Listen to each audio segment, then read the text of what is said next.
So now we need to put some reverb, 2 different reverbs to this assignment. We're gonna put a room on the guitar and a plate on the vocal. I'm gonna turn off the vocal for the moment, muted it.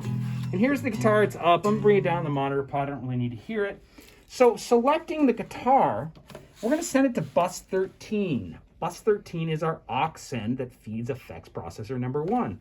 So over here on the bus sends, select bus 13 through 16. That makes this 13, 14, 15, 16.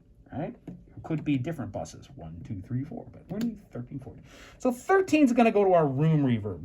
So I'm going to crank it up. I'm going to way up there, so it's about, 2 o'clock, 3 o'clock.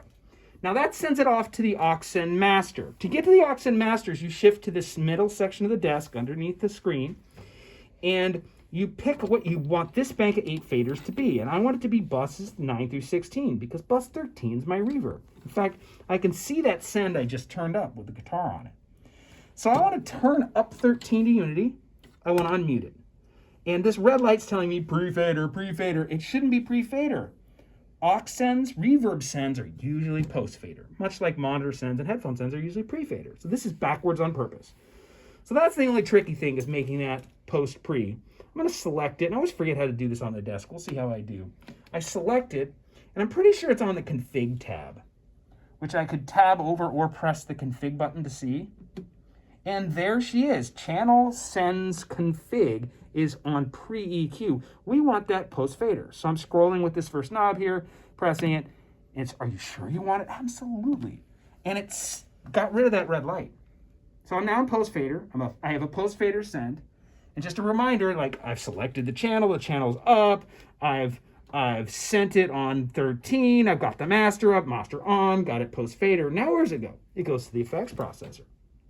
So I bring up my effects, and there's a rack of effects, and these are our reverbs, 4 inputs, and you can get between them when you're moving around. This knob on the right will move between them all. Number 1's what we want, and this first one assigns what the input is to that first processor. So I want that to be bus 13. That's our reverb, right? Boop. You can see the reverb coming in. Now it has a left input and a right input. Because I don't want anything accidentally to make it in besides bus 13, I'm going to take the second knob and also put it to bus 13. I'm not sure if that's best practices, but that's what I do. Now they're both feeding that input. Now, you probably don't know this, but I know that dimension C is a chorus. We don't want chorus, we want reverb. This knob here, type, lets us select what we want. And if you go all the way counterclockwise, you get to hall and come back a bit, you'll find room.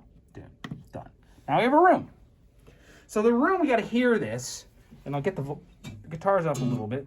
To actually get the reverb to work, you come over here. I'm going to make these maiden faders our reverb returns. So we do that by aux in. And you can actually see the reverb coming back. These kind of pinkish, purplish things are the returns. This is the left and the right output of the reverb unit. I'm going to take and turn on the left one. I'm going to assign it to the stereo bus. I'm going to pan it to the left, and I'm going to hear it. There's the reverb. Obviously, I'm going to do the same for the right. Unmute it, select it, stereo bus, pan it, and it's there. Now, you can shorten that process by linking them. You're supposed to link this motion. I'll show you. Watch this. If I take a channel, and I got to remember from memory how to do this, but I think it is is it config? Yes. So it's config, like I've selected the channel, but I've hit config. I'm on the config tab for that return, and there's the link button. If I press it, it's automatically going to link the 2 effects processors when I agree to it. Now, they work as a pair, and anything I do with one, including the panning, does for the other, and it's all good. So that's the first reverb. Cool, done.